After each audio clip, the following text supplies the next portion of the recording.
Se você acha que janeiro é só planejamento e organização de meta, você começou o ano tributário errado. Janeiro não é só planejamento, é uma janela estratégica de decisão. O empresário que erra agora não tem como corrigir depois. Hoje eu vou mostrar o checklist tributário que toda empresa precisa fazer em janeiro de 2026, independente de estar no lucro real, no presumido, no Simples Nacional. Eu sou a advogada Cecília Ramos, atuo nas áreas de direito tributário e empresarial e aqui no canal eu traduzo temas técnicos de forma objetiva, para que cada decisão tomada no seu negócio seja baseada em estratégia e clareza. Janeiro define o ano inteiro. Todo ano começa com a mesma ilusão, que depois a gente ajusta, mas do ponto de vista tributário, o sistema brasileiro não permite um ajuste tardio em quase nada. O regime tributário, opção por benefícios, entrada em transações, organização de obrigações acessórias, enquadramentos, tudo isso tem prazo, forma e uma consequência. E janeiro é ainda mais sensível, e em 2026 principalmente porque une várias coisas ao mesmo tempo. Transições normativas, prazos fechando no início do ano e os reflexos diretos da reforma tributária no médio prazo. Então, eu vou trazer aqui um checklist, ponto por ponto, do que você precisa se atentar. O primeiro ponto é, sua dívida tem ou não débitos tributários? Janeiro costuma ter ainda em aberto, como no caso atual, um edital de transação tributária que vai até 31. E aqui existe um erro comum. O empresário acha que a transação é só para quem já está quebrado, e não é. Transação é um instrumento jurídico de negociação, de gestão desse passivo, e ela pode envolver o parcelamento diferenciado, descontos em multas em juros, a adequação do fluxo de caixa à realidade da sua empresa. Imagine uma empresa no lucro presumido com um passivo de PIS/COFINS discutível. Ela ignora janeiro, perde a janela para essa transação e depois as condições já não são as mesmas, ou elas sequer existem. Vai ter um parcelamento com uma entrada muito alta, sem redução de juros, sem redução de multa. Então, essa é a janela. O segundo ponto é, o regime tributário da sua empresa ele ainda faz sentido? Ainda faz sentido você estar no Simples, no lucro real ou no presumido? Aqui mora um dos erros mais caros do ano. Muita empresa escolhe o regime por inércia. Já está assim, vai ficar.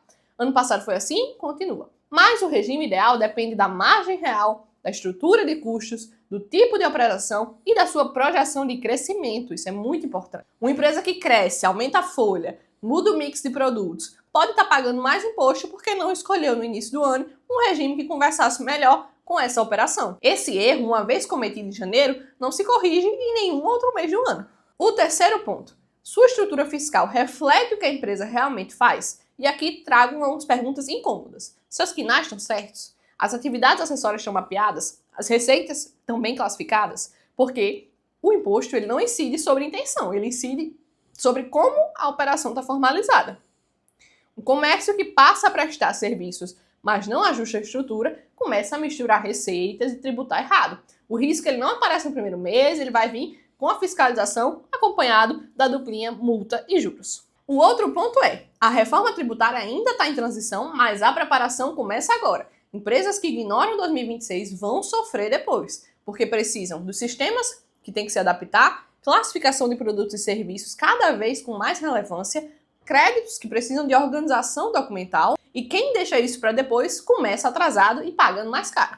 E o nosso último ponto do checklist, a documentação e as obrigações acessórias. Janeiro é o mês de você revisar a emissão de notas, se está tudo correto, a parametrização do sistema, a consistência fiscal e contábil e financeira, porque as empresas que começam a errar o padrão de notas já de janeiro vão replicar provavelmente esse erro por 12 meses e depois vão corrigir pagando mais caro por isso. Agora imagine duas empresas iguais, com o mesmo faturamento, no mesmo setor, uma revisa em janeiro e a outra deixa como está, só repete o ano. A primeira escolhe melhor o regime, ajusta a estrutura pensando no que ela quer crescer, entra em oportunidades abertas, entra num parcelamento, entra numa negociação. A segunda trabalha o ano inteiro tentando compensar as decisões erradas que tomou em janeiro e aí paga muito mais. O erro não é só pagar imposto todo mundo vai pagar. O erro é escolher errado e aí você vai pagar a mais do que o que deveria. O papel do tributarista aqui não é prometer uma economia, é ler o sistema, identificar os riscos, organizar as escolhas e te apresentar opções com impactos jurídicos e econômicos diversos. Planejamento tributário não é sonegação, é uma decisão consciente dentro da lei, é planejamento, certo? Se você quer analisar seu cenário com um critério mais técnico, meus contatos estão na descrição. E se esse conteúdo te ajudou, se inscreve no canal e compartilha com aquele empresário que está passando por uma situação semelhante. A gente se vê no próximo vídeo.